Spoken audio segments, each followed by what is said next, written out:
ഇത് തൃശ്ശൂര് ടൗൺ ഹാളാണ് കേട്ടോ. ഈ ടൗൺ ഹാൾ ഭാഗത്തുള്ള നടപ്പാത ഒന്ന് നോക്കൂ, തകർന്ന് കെടുക്കാണ്. അതേപോലെ തന്നെ ആ വളവാണിത്. ഓക്കെ, ഈ വളവിൻ്റെ അവിടുന്ന് വാഹനങ്ങൾ വരുമ്പോൾ വലിയ വാഹനങ്ങൾ ഈ വളവ് തിരിക്കുമ്പോൾ ഓട്ടോമാറ്റിക്കായിട്ട് ചെറിയ വാഹനങ്ങൾ 2 വീലേഴ്സൊക്കെ പെട്ടെന്ന് ഈ സൈഡിലേക്ക് എടുക്കേണ്ടി വരും. അവിടുന്ന് വരുന്ന ആൾക്കാർക്ക് എന്ന് പറഞ്ഞിട്ടുണ്ടെങ്കിൽ അവിടെ ഒരു കൂന കാണാം, ആ കൂനയെ കാണുള്ളൂ, ഇവിടുത്തെ ഈ കുഴി കാണില്ല.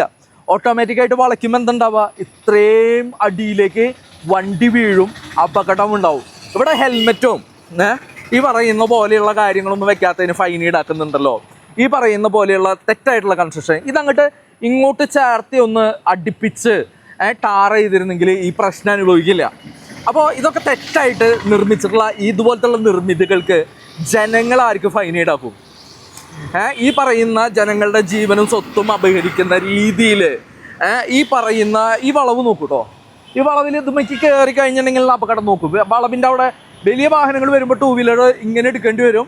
അപ്പോൾ ഈ ഇടയിലേക്കാണത് വീണ് കഴിഞ്ഞ് കഴിഞ്ഞിട്ടുണ്ടെങ്കിൽ ആൾക്കാർ വീഴാനുള്ളതും സ്കിഡ് ആവാനുള്ള സാധ്യതകൾ കൂടുതലാണ്. അപ്പോൾ ഈ ടാർ എന്നൊക്കെ പറഞ്ഞിട്ടുണ്ടെങ്കിൽ റോഡിനേക്കാളും ബലത്തോട് കൂടിയിട്ടാണ് സൈഡിൽ കൂട്ടിയിരിക്കുന്ന ടാർ കേട്ടോ. അപ്പോൾ ഇതൊക്കെ ആരെ ബോധിപ്പിക്കാനാണ്? ജനങ്ങൾക്ക് മാത്രം ഫൈൻ ഈടാക്കിയാൽ മതിയോ? ഇതൊക്കെ തെറ്റായിട്ട് ഇതേതുള്ള കോൺട്രാക്ടേഴ്സ് തൊട്ടിട്ട് അതിന് കൈക്കൂലി വാങ്ങിയിട്ടുള്ള ആൾക്കാർക്ക് അടക്കം ഫൈൻ ഈടാക്കേണ്ട കാര്യങ്ങളാണ് ഇതൊന്ന് ഓർമ്മിപ്പിച്ചുകൊണ്ട്